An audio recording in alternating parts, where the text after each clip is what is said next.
What is comprehensive coverage on your car policy?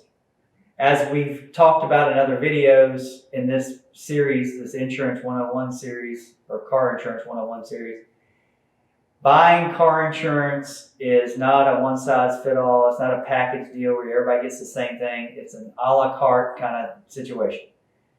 Every policy is a little bit different potentially because you can pick and choose what you want on your car policy.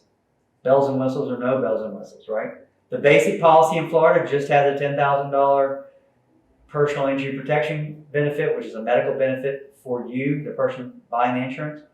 And it has a $10,000 property damage liability, and that's it. We're talking today about an optional coverage called comprehensive coverage. Comprehensive coverage, which on this example is right here. It has a $1,000 deductible on this particular policy, and it's $51.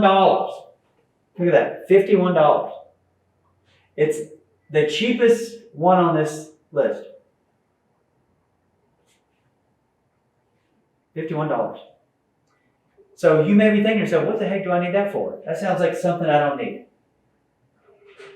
Well, you may think that, but for $50 every, 6 months, it looks like, maybe it's something you should consider, but a lot of people probably don't even know what it does, right? You're thinking, well, does it relate to a wreck? Does it relate, what is it? Well, here's where it relates to. Anything that happens to your car that's not a collision that causes your car to be damaged. That could be a theft. That could be flood water. That could be somebody runs into it in a parking lot. And they're not in a car. Let's say it's a tractor or some buggy system at a convenience store, and they scrape the side of it. You don't know, you can't identify if it was a vehicle or something else. It's not a collision, right? I personally have lost cars on the Gulf Coast from flood, hurricanes, trees, things like that. Things that you can't really plan for, but they happen a lot, especially down here on the Gulf Coast where we have weather and wind.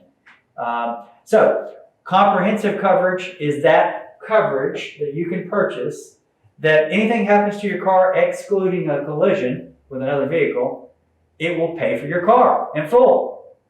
So usually those situations don't involve injury because usually those situations are when the car is not occupied, right? So it's usually like parked on a street somewhere and it gets stolen, or it's parked on a street somewhere and a flood happens or a tree falls and smashes it. You've all seen I think it's an Allstate commercial where a tree falls on a car and they're like, oh, well, here at Allstate, we make sure you're covered. Well, they only make sure you're covered if you bought this coverage. Because if you don't have comprehensive coverage, that tree is going to total your car, and guess what? You're going to have to pay for it. Okay, so that's comprehensive coverage. It's really important. It's one of the most inexpensive parts of the policy. So I would seriously consider buying it if I was you. If you have questions about comprehensive coverage or any coverages related to a car wreck, you can find us on the web at zarzaurlaw.com, or you can call us at 855-HIRE-JIM.